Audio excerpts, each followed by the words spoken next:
As shown in this figure 7.7, an object AB is placed beyond 2F1 and the incident ray BC starting from B and going parallel to the BC starting from B, and it is parallel to the principal axis, goes through the principal focus F2 after refraction along CT.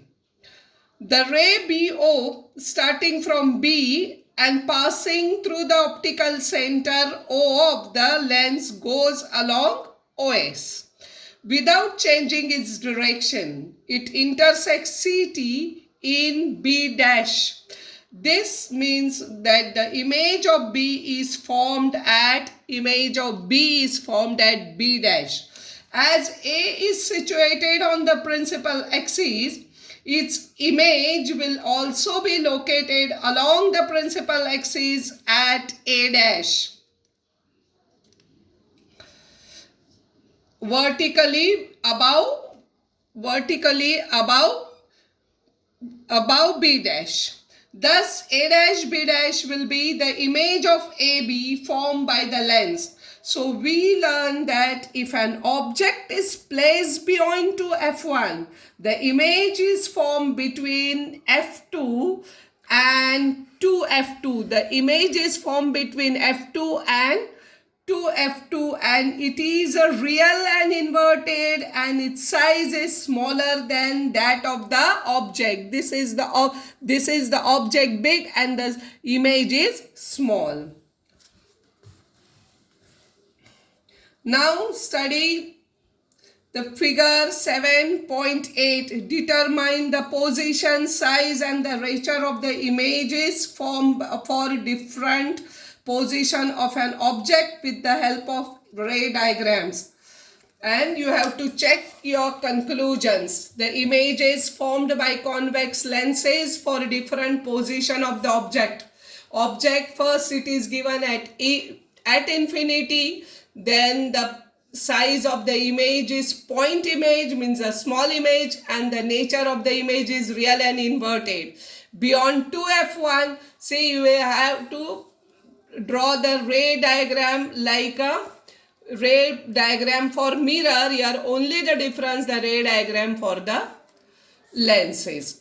Okay, when after reopening the school, we may take ray diagrams at the board. But now at present we cannot explain here and draw ray diagram. So just this is where is the position of the object and where is size of the image and the nature of the image. Okay, then images formed by the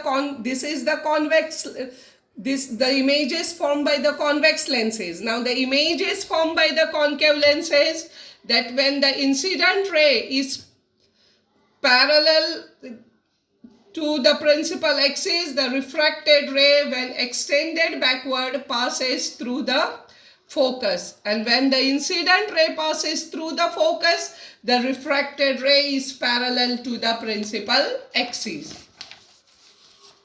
As shown in the figure, this is 7.9, object PQ. See, object PQ is placed between F1 and 2F1 in front of this concave lens. The incident ray PA starting from P and going parallel to the principal axis goes along AD. After refraction. If AD is extended backward, it appears to come from F1. See, this is AD. It is extended backward. Then it appears to come from F1. The incident ray PO starting from P, passing through O, goes along the same direction after refraction. PO intersect the extended ray AF1. That is the PO intersect F1, AF1 at P dash here.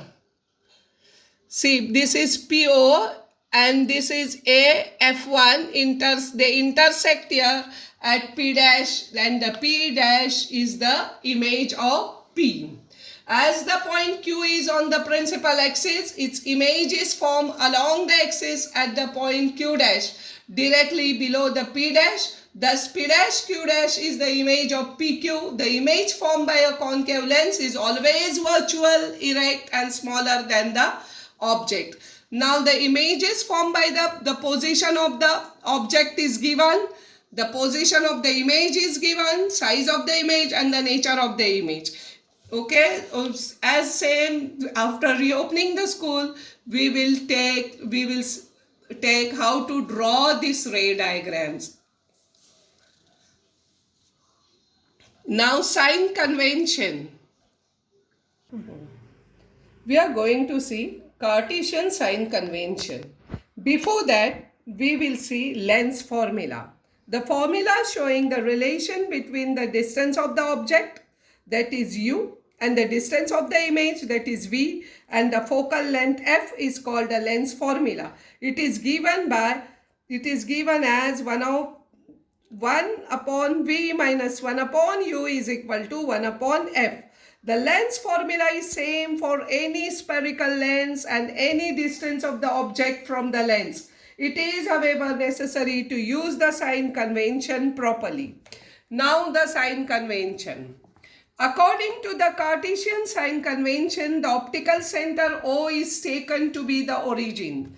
The principal axis is the x-axis of the frame of reference. The sign convention is as follows. The object is always placed on the left of the lens.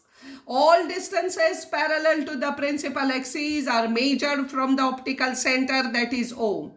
Second, the distance measured to the right of O, that is optical center, are taken to be positive, while those measured to the left are taken to be negative.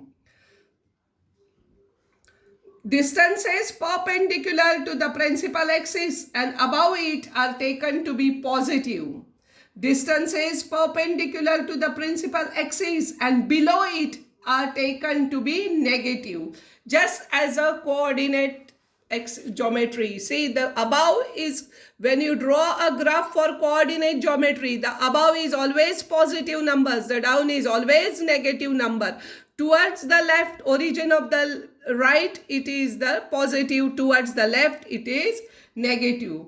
And the focal length, and the fifth convention is, the sign convention is, the focal length of a convex lens is positive, while that of a concave lens is negative. Now, magnification M. The magnification due to a lens is the ratio of the height of the image h2 to the height of the object h1. So, magnification is equal to height of the image upon height of the object, m is equal to h2 upon h1. The magnification due to a lens is also related to the distance of the object u and that of the image v from the lens. So, magnification is equal to the distance of the image upon distance of the object, that is m is equal to v upon u. Now, power of lens. The capacity of a lens to converge or diverge incident rays is called its power, that is P. The power of the lens depends on its focal length. Power is the inverse of its focal length f. F is expressed in meters. The unit of power of a lens is diopter, that is D. So, P is equal to 1 upon F. Bracket m is a meter. So, 1 diopter is equal to 1 upon 1 meter. Now, combination of lenses. If two lenses with focal lengths f1 and f2 are kept in contact with each other, the combination has an effective focal length given by 1 upon f is equal to 1 upon f1 plus 1 upon f2. If the powers of two lenses are p1 and p2, then effective power of their combination, that is P, is equal to P1 plus P2. Thus, when two lenses are kept touching each other, the power of the combined lens is always equal to the sum of their individual power.